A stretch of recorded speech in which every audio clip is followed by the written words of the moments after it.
Ei, pessoal, aqui é a Malu da ENC19 e hoje eu vim falar um pouquinho sobre química fundamental, sobre as propriedades das matérias, as reações químicas e os cálculos estequiométricos.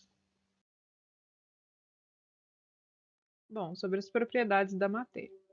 Dentro da matéria, a gente tem divisão de substância pura. O que vai ser uma substância pura? Substância que tem propriedade distinta e uma composição que não varia de amostra para amostra. Bom, analisando por parte, propriedade distinta.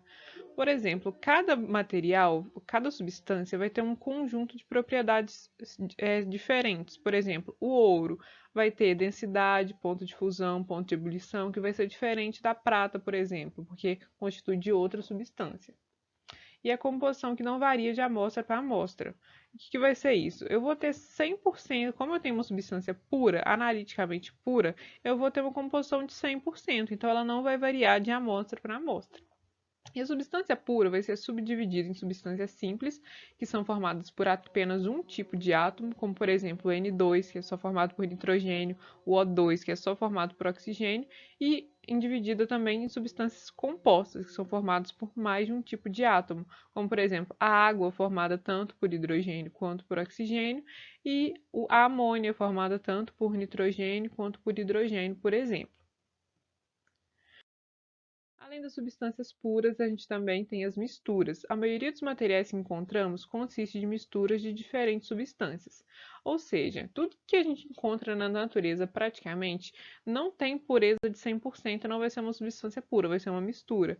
Por exemplo, ligas metálicas, que são formadas de mais de um tipo de metal, o leite, o sangue, a areia, por exemplo, todos vão ser exemplos de mistura, que não vão ter uma pureza em apenas um material.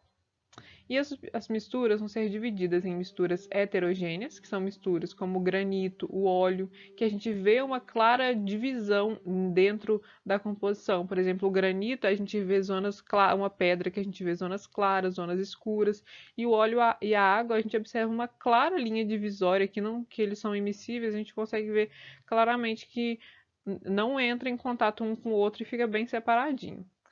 Então, as misturas não têm a mesma composição, propriedades e aparência por toda a matéria.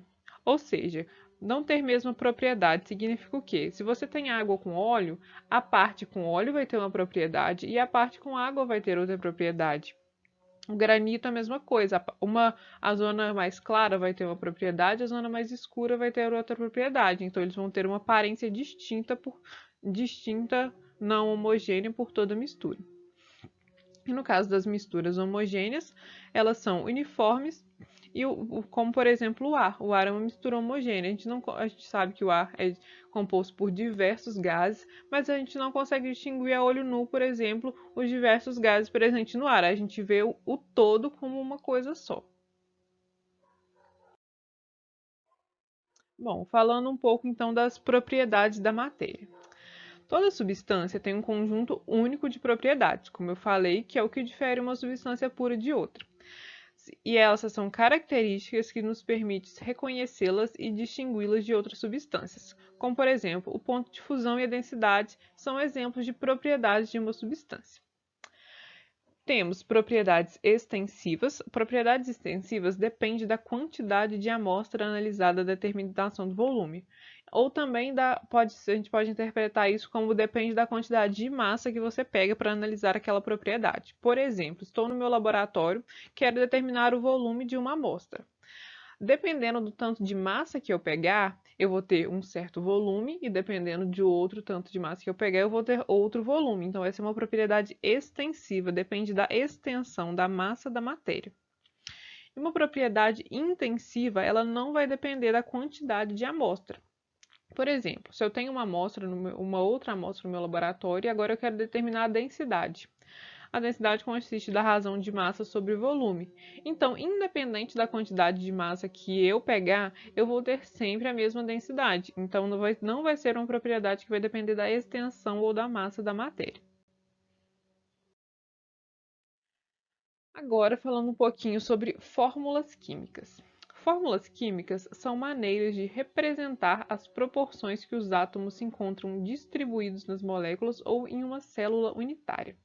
Bom, essa questão da célula unitária é para a gente poder definir também fórmulas químicas para sais, porque sais são grandes aglomerados. Se eu pegar, por exemplo, o NaCl, não quer dizer que só tem um Na ligado a um Cl, mas no geral, as outras fórmulas químicas moleculares que a gente vai ver vai ser que representa uma molécula.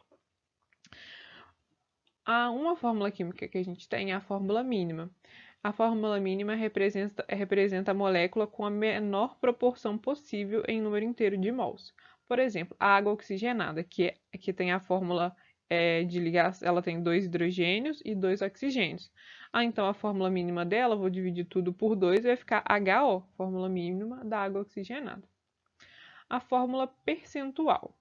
Geralmente, ela é a fonte de partida para outras fórmulas químicas. Ela representa a porcentagem mássica que os elementos apresentam em uma amostra. Por exemplo, eu tenho uma amostra de 100 gramas de um determinado material e eu não sei o que é. Mas eu fui no meu laboratório, fiz as análises necessárias e descobri que 40% da massa é de cálcio, 12% da massa é de carbono e 48% da massa é de oxigênio.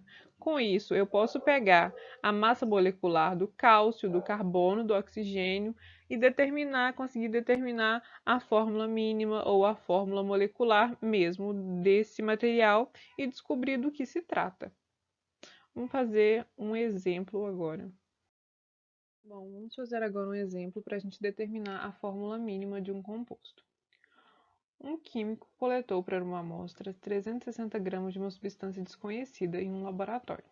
Ele identificou nessa amostra 144 gramas de carbono, 24 gramas de hidrogênio e 192 gramas de oxigênio. E a gente vai precisar determinar a fórmula mínima desse composto. Então, o que a gente vai fazer? A gente vai pegar o carbono. Quantas gramas de carbono tinha? 144 gramas de carbono. Então, a gente vai pegar 144 e dividir pela massa molar do carbono para a gente descobrir o número de mols de carbono que tinham presentes ali. Então, 144 dividido por 12, 12 mols de carbono. Vamos fazer o mesmo para as três substâncias. Agora, para o hidrogênio. O número de mols de hidrogênio, 24, dividido por 1 grama-mol, que é a massa molar do hidrogênio, vai continuar 24 mols. Oxigênio, a gente vai pegar 192 gramas, que é a quantidade de oxigênio que a gente possui, e dividir por 16 gramas, que é a massa molar do oxigênio. Então, a gente vai ter 12 mols de oxigênio. Agora, a gente vai fazer o cálculo do número de mols totais que tem ali presentes. Eu tenho 12 do carbono, 24 do hidrogênio e 12 do oxigênio. Então, o número de mol total vai ser de 48 mols. Agora, eu já tenho condição de fazer a minha fórmula mínima. Como que eu vou fazer isso? Eu vou dividir para cada componente, para o carbono, para o hidrogênio, para o oxigênio, eu vou dividir pelo número de mols total, ou seja, eu vou ter 2 mols de carbono dividido por 48 mols, eu vou ter 0,25. Para o hidrogênio, eu vou ter 24 mols dividido por 48, que vai dar 0,5. E para o oxigênio, eu vou ter 12 mols dividido por 48, que vai dar 0,25. Aí, se eu multiplicar tudo por 4, eu não vou ter mais nenhuma fração. Aqui eu vou ter 1, aqui eu vou ter 2 e aqui eu vou ter 1 também. Então, minha fórmula mínima vai ser C1H2O, CH2O.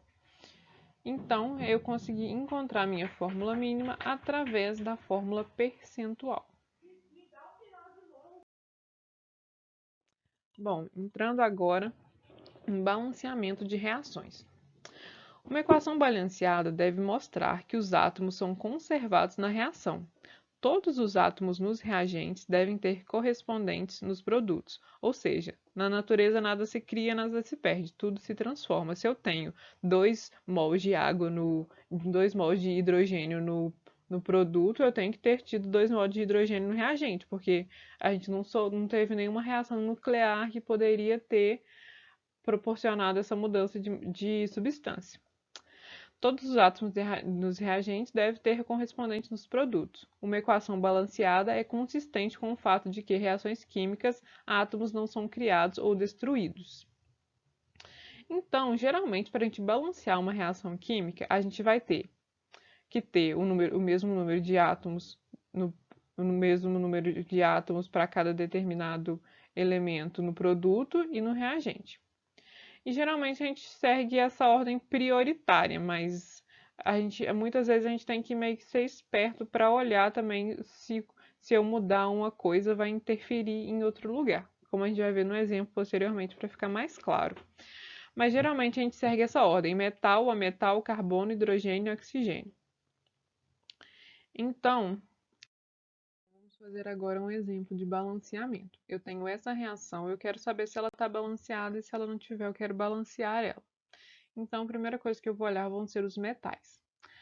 O ferro, tem um ferro no reagente e um ferro no produto. 1 e 1. Então, não preciso fazer nada. O titânio, eu tenho um no reagente e um no produto. Então, também não preciso fazer nada. Então, vamos para agora metal a metal. O primeiro metal que eu vou olhar vai ser o cloro. Eu tenho no primeiro termo 2 cloros e no segundo termo eu tenho 3 mais 4, 7 cloros. Então, o que eu vou fazer? Como eu tenho esse 2 aqui, eu vou colocar 7 meios, porque esse 2 que está dividido multiplica com esse daqui e eu vou poder cortar eles. Vai ficar 7 cloros aqui e 7 cloros aqui. Então, metal a metal, carbono agora. Carbono. No primeiro termo eu tenho um carbono. E no segundo termo eu também tenho um carbono. Então, até então, tudo ok. Agora eu vou para o oxigênio. Metal a metal, carbono, hidrogênio eu não tenho, então oxigênio. No primeiro termo, eu tenho 3 oxigênios. E no segundo termo, eu tenho 2 oxigênios. Então, o que eu vou fazer? Para mim não ter que mexer com ferro, com titânio, eu vou balancear do outro lado. Eu vou colocar 3 meios aqui, que vai ficar... Aí o segundo termo vai para 3. Então, esse 2 vai cortar com esse 2 igual lá em cima e vai ficar 3CO2. Porém, agora eu mexi com o carbono. Então, eu vou ter que voltar a balancear o carbono. Carbono no primeiro termo eu tenho um carbono e no segundo termo eu tenho 3 meios. Então, eu vou colocar o quê? 3 meios aqui. Então, vai ficar 3 meios de carbonos aqui, 3 meios de carbonos aqui. Se eu não quiser trabalhar com frações, eu multiplico tudo por 2, porque os dois índices que tem são divididos por 2, então vai ficar 2FeTiO3 mais 3 carbonos, mais 7 cloros, mais 2FeSl3, mais 2TiCl4, mais 3CO2. E pronto, o exercício está resolvido. Falando agora sobre os reagentes limitantes e em excesso. O que vem a ser um reagente em excesso? O reagente em excesso ele vai se encontrar em maior quantidade do que a razão estequiométrica da reação. Por exemplo, se eu tenho que reagir uma água com um oxigênio, por exemplo, uma reação hipotética. Então, se eu tiver na minha condição de reação 2 águas e um oxigênio, significa que a água está em excesso, porque eu tenho uma água a mais. Se eu tiver um reagente limitante, no caso, vai ser aquele que será, em tese, totalmente consumido na reação. Por exemplo, no mesmo exemplo que eu coloquei anteriormente, 2 águas e um oxigênio, numa reação 1 para 1. Se eu tenho só um oxigênio e a água que está em excesso, então quem vai ser o reagente limitante vai ser o oxigênio, e a reação vai acabar quando o oxigênio acabar. Por exemplo, vamos ver como que a gente vai conseguir identificar um reagente limitante e um reagente em excesso. Eu tenho essa reação, N2 mais 3H2 formando 2NH3. Primeira coisa que a gente tem que fazer, conferir se a reação está balanceada. Ó. Aqui eu tenho 2 nitrogênios, aqui eu tenho 2 nitrogênios. Aqui eu tenho 6 oxigênios, aqui eu tenho 6 oxigênios. Então, o balanceamento está ok. E eu tenho informação que essa reação ocorre com 4,5 mol de N2 e 6 mol de H2. E agora eu quero saber se eles estão em proporção estequiométrica ou se tem algum reagente limitante ou em excesso. Vamos fazer qual que é a razão estequiométrica. A razão estequiométrica é 1N2 para 3H2. Então, 1 para 3. E essa razão dá 0,333, né? Fica infinito 3 aí, mas coloquei em 3 algarismos. E qual que vai ser a razão real? A razão real vai ser a condição que eu tenho para minha reação acontecer. Eu tenho 4,5 mol de N2, 4,5, por 6 mol de H2, dividido por 6. Tem que ser sempre na mesma ordem. Se aqui eu coloquei N2H2, aqui tem que ser N2H2. Eu poderia colocar por cima o H e embaixo o N. Mas aí eu teria que manter a mesma ordem na razão real. Aí eu fiz a razão real e isso deu 0,75. Aí o que eu tenho que observar a partir disso? 0,75 é maior que 0,33, o que significa que o termo que está em cima na minha razão é maior. Então, quem é maior do que o que deveria ser é o que está em cima. Portanto, quem é o reagente em excesso é o nitrogênio. Então, como eu coloquei aqui, note que como a razão é maior que a estequiométrica, então N2 está em excesso, encontra-se na parte superior da razão. E com isso, o reagente limitante é o H2. Então, e agora como eu faço para saber quanto de amônia vai se formar? Bom, se eu tenho 6 mols de H2 para 3 mols de H2, que é a condição estequiométrica, vezes 2 mol que forma de amônia, eu vou ter 4 mols formados de H2, porque para cada 3 mol de NH2 eu formo 2 de amônia. Então é isso, gente. Espero ter agregado conhecimento aí para essa primeira prova. Boa sorte e até a próxima aula.